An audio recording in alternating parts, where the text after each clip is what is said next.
Detroit Lions do an excellent job here in the last possession of the Seahawks. Geno Smith is running around like a sea chicken with his head cut off. Anzalone finally pulls him down at the 2 yard line, so it's forcing the Seahawks to punt from their own end zone, deep in their own end zone, backed up to the end line. And we'll see Khalif Raymond is going to get the ball here right around the 37-yard line. Phenomenal punt return. Khalif, the guy is just Mr. Consistent. Finds a seam here on the right side of the field, cuts it north, and gets the Lions up to the 50.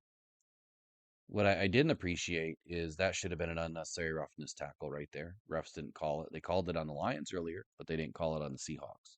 We're not going to talk about that. So Lions are starting at their own 50. There's a minute 44 left on the clock. The football gods just blessed the Lions with 3 timeouts. Minute 44 on the clock. Healthy offenses in the game. They've been able to move the ball all day. Goff was 323 yards, 28 of 35, 80% completion rate. I had no worries about what should have happened at this point.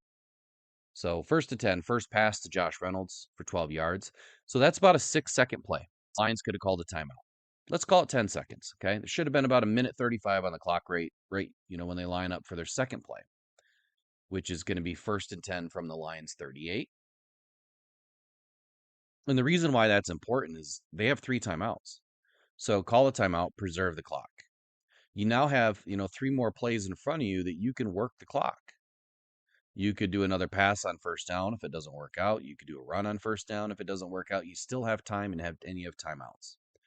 So the wide receiver around, or whatever you want to call it, to Khalif Raymond goes for 11 yards.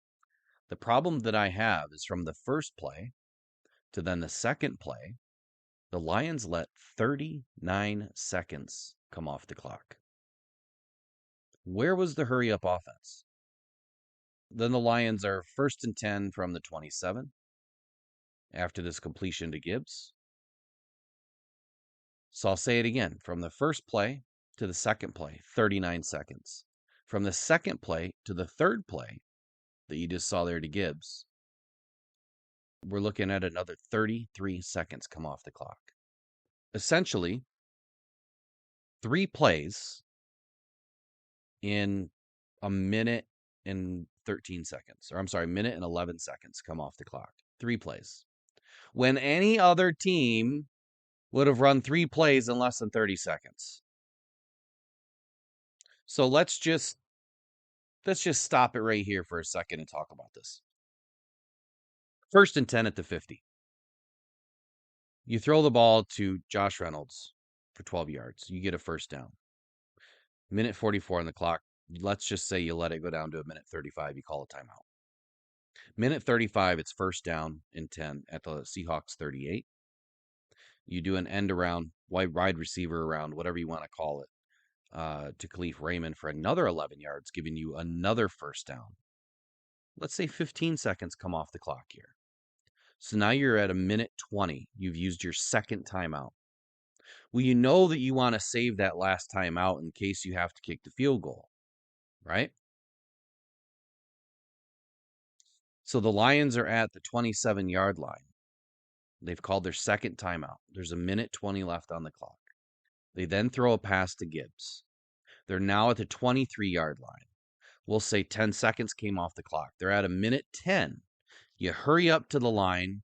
You spike it. Now you've got 60 seconds left on the clock. You've got 1 timeout.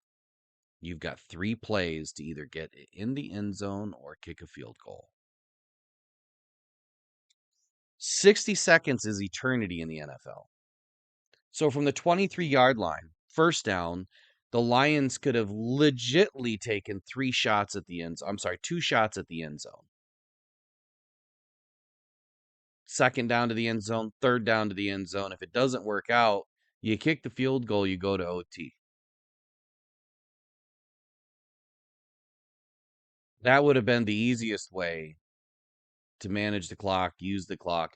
They didn't have to, call a timeout right away. I mean, again, they could have, after Josh Reynolds caught that ball, you run up to the line, you spike the ball. Now you've got a minute 30 left on the clock, minute 25 left on the clock. but you've spiked the ball, you stopped it.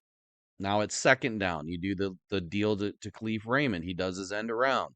Let's say another 20 seconds comes off the clock and you've spiked it. So now it's and second and 10 from the 27, and you've got 60 seconds on the clock. And then you do your pass to Gibbs.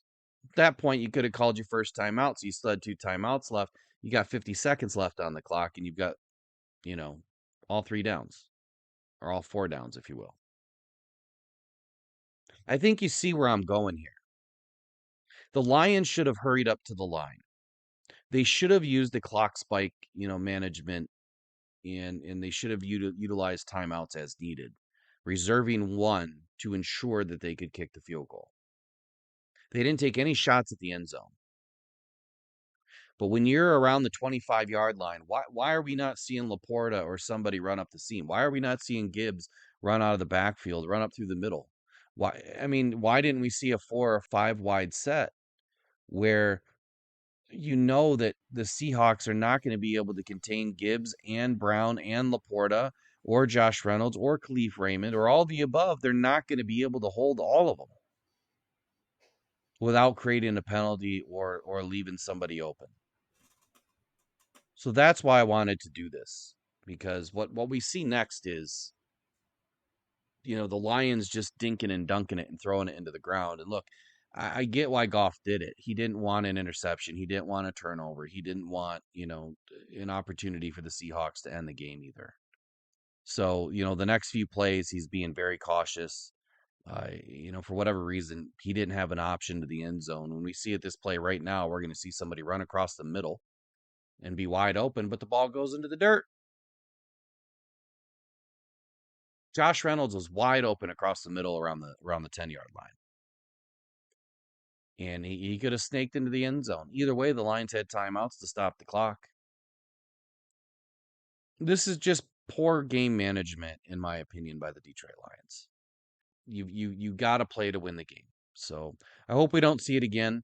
I really hope that Dan Campbell learned something from this. But then again, he's a coach in the NFL for a reason.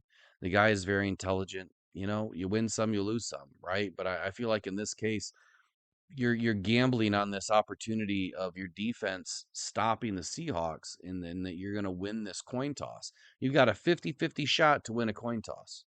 You've got a 50-50 shot that your defense is actually going to do something if you don't win the coin toss. The defense really didn't do much all day long. So why would you, rest on that defense in overtime instead of at the end of the game? You probably would have left the Seahawks with about 30 seconds on the clock. Maybe. Whether you scored a touchdown or kicked the field goal early or whatever you decided to do, 30 seconds and then you kick the ball off, and they've got a whole field to go with only 2 timeouts. That's the better plan. That's the better opportunity. So it doesn't make a bit of sense to me that you're going to leave it up to a defense that hasn't been able to stop a nosebleed all day. Didn't get any sacks all day from the defensive line, which means they're not able to get, quarterback hits and quarterback hurries. And, I know they're getting a lot of quote unquote pressures, but you're not getting home. You're not able to finish. And if you can't finish, that leaves too much time for Geno Smith to find somebody open. It leaves too much time for the DBs to lose their stickiness and somebody gets open. So you've got to be able to recognize these things during a game and make the changes, where and when necessary to, call something different, to do something different, and not be so risky. It's already a risk-adverse game as it is. So it's really all I had for today. I just wanted to discuss the 2-minute blunder by Dan Campbell and kind of give my opinion and my take on the whole deal. I've heard it throughout the week. Well, the Lions could have just, kicked some field goals with some of those 4th down tries. Yeah, you're right. They could have. I'm a firm believer that, for every action, there's a reaction. So that changes the game plan. It does change how the game is called on the other side. If you're going to take points, maybe they don't run the ball so many times, or maybe they don't pass the ball so many times after you score. Those same plays aren't going to happen. The game isn't going to stay the same when you change the score like that. I mean, we know that, that the game is called differently when there's different circumstances. So we can't stick to the end result because we would never know what the end result's going to be when you change, the score during the game by doing something different. So when I see people saying this online, I just kind of chuckle because they're not considering the fact that, when you're changing something, you're changing everything. You're changing every call from you know, both sides of the coin, if you will, for both teams. So that's what I got. Leave me your comments below.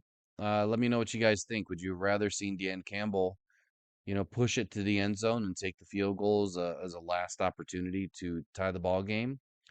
Or were you comfortable with Dan Campbell, getting the ball down to the 23-yard line and for whatever reason, Ben Johnson dialed up 2 crap plays, nobody open to settle for the field goal? In my opinion, I think Jared Goff was told, hey, we're taking the field goal no matter what happens here. We're not going to the end zone. We're taking the field goal. Otherwise, I don't think Jared Goff throws the ball where he did. I think he goes to the end zone. But for whatever reason, didn't happen. But that's all I got. I'm not going to get into the refs. A lot of bad calls, a lot of missed calls, a lot of no calls. Holding calls, just, you know, calling for one team but not the other for 2 weeks in a row is really bothering. But I'm not going to get into it. We're not going to do it. The Lions need to keep the refs out of the game. And you do that by putting points on the board, which the Lions are able to do. The other way you do that is by keeping points off the board, which the Lions are not able to do. They have to keep teams under 20 points if they're going to want to win games. And lastly, I'm not going to say that Jared Goff lost this game at all. Look, the guy went 383 passes without an interception. Quarterbacks are allowed to make a mistake. At the same time, your young rookie has to learn to run the right route, and that put Goff into a bad situation. So you got to look at it from all sides. It wasn't just, Goff's interception. But I will say this. You just saw it there at the end. The right tackle for the Seahawks jumped so early and false started to try to contain Hutchinson and then held him, and it wasn't called. None of it was called. And lastly, I already put out some tape on this, but that touchdown there to Lockett at the end was not a touchdown. Yeah, they could have been at the 1-inch line, sure. It could also have been called a touchback because the ball was loose. But at the end of the day, the Lions didn't win, and they didn't win because they didn't take care of, what they needed to take care of in the beginning. And let me set the record straight. Huge Dan Campbell fan. Love what he's brought to the city. The energy, the motivation, his coaching ability, his coaching tree, doing wonderful things in Detroit. So I don't want people to get the idea that I dislike Dan Campbell. Perfect for Detroit. He's done an amazing job. Just has some questionable calls and some questionable decision making. His clock management, time management, whatever you want to call it, have been very sketchy over the last 3 seasons. His fourth down calls, look, they work, they don't work. That's the way the cookie crumbles. I feel like some of those fourth down calls should be points instead of going for it all the time. But that's both sides of the knife, if you will, because some of those calls are needed and they work, and you need it to keep the game moving forward. You need it to get some of these wins that the Lions have had. So I'm not going to criticize them too much on it. I just think that in this game, there should have been some more careful consideration to turning some of those fourth downs into calls, for points. That's all Rock Down Detroit Lions has for you today. Please do us a favor and give us some likes and shares and comments. Especially give us the comments of what your take is about the end of this game. And we'll see y'all tomorrow at Ford Field. Look for Rock Down Detroit Lions to be doing game day interviews. And we'd love to get your family and your squad on camera to talk about your traditions and what you do at the Lions tailgates. All right, y'all. One pride. Take care.